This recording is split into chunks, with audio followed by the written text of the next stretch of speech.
আবারও জাতীয় সড়কে দুর্ঘটনায় মৃত্যু হলো এক ব্যক্তির। একটু আগেই ঠিক 8:30 নাগাদ এই যে জাতীয় সড়কের বর্ধমানগামী যাওয়ার রাস্তা, সেই রাস্তা আমি প্রথমে দেখাবো। এই যে ডিভাইডার, এই রাস্তা ধরেই যাচ্ছিলেন রঘুনাথপুরের অসীম কুমার ময়রা। যাওয়ার পথে ঠিক এই জায়গাতে ডিভাইডারে ধাক্কা লাগে এবং যেমনটা স্থানীয়রা বলছে একটি লরি তাকে পিষে দিয়ে চলে যায় এবং তারপর খবর দেওয়া হয় ডানকুনি থানায়। ডানকুনি থানার পুলিশ এসে সেই ব্যক্তিকে উদ্ধার করে নিয়ে গেলে চিকিৎসকরা তাকে মৃত বলে ঘোষণা করে। যদিও এই অন দ্য স্পটে তার মৃত্যু হয়েছে বলে জানতে পারছি। কথা বলবো, এখানে স্থানীয় রয়েছে। বলি কিভাবে অ্যাক্সিডেন্টটা হলো? অ্যাক্সিডেন্ট গাড়ি সাইড চাপলো, সাইডটা চাপতে একটা গাড়ি সাইড চাপতে গিয়ে এই পিলারে লাগে, মোটর সাইকেলটা চাপতে উনি এটা ঘুরে যেতেই ওকে মেরে দিয়ে বেরিয়ে চলে গেল গাড়ি, লরি। সে মোটর সাইকেল। হ্যাঁ, তারপরে পুলিশ।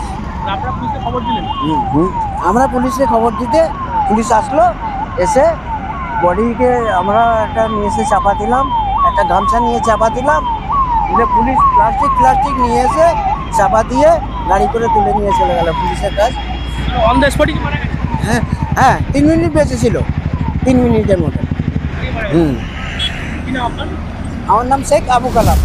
বুঝতেই পারছেন, স্থানীয়রা বলছে যে একেবারে ঘটনাস্থলেই তার মৃত্যু হয়েছে। দেখাতে বলবো এই মুহূর্তে ঘটনাস্থলে ডানকুনি থানার পুলিশ যেমন রয়েছে, পাশাপাশি ছড়িয়ে ছিটিয়ে রয়েছে বাইকের বিভিন্ন অংশ। দেখতে পাচ্ছেন বাইকের পিছনের অংশ ভেঙে পড়ে রয়েছে এবং যে ক্ষতিগ্রস্ত বাইক, সেই বাইকটিকেও ইতিমধ্যে ডানকুনি থানার পুলিশ তারা উদ্ধার করে থানায় নিয়ে গিয়েছে এবং আমরা দেখতে পাচ্ছি যে মৃতদেহ সেটাকেও ডানকুনি থানার পুলিশ তারা একেবারে নিয়ে যাচ্ছে ময়নাতদন্তের জন্য। এই যে দুর্ঘটনা কিভাবে ঘটলো এবং এই যে লরি, সেই লরিটি কোথায় গেল সেটা, যদিও এই ঘাতক লরিকে এখনো পর্যন্ত আটক করতে পারেনি পুলিশ। তবে যেমনটা আজকে এই সকালেই কিন্তু এরকম মর্মান্তিক দুর্ঘটনা ঘটে ডানকুনি টোল প্লাজার আগে, নিজ ডানকুনি যে গোবরা ক্রসিং তার ঠিক আগেই দেখতে পাচ্ছেন ঠিক এই জায়গাতেই কিন্তু অসীম কুমার ময়রা, তার বাড়ি হচ্ছে ডানকুনি রঘুনাথপুরের ময়রাপাড়ায়। তিনি যাচ্ছিলেন বর্ধমানের দিকে যাওয়ার পথে ঠিক এখানেই তার গাড়ি কোনো কারণে এই ডিভাইডারে লেগে ও যেমনটা স্থানীয়রা বলছে ওভারটেক করতে গিয়ে এই বিপত্তি ঘটে এবং বড় যে লরি তাকে কিন্তু এখানে পিষে দিয়ে চলে যায়।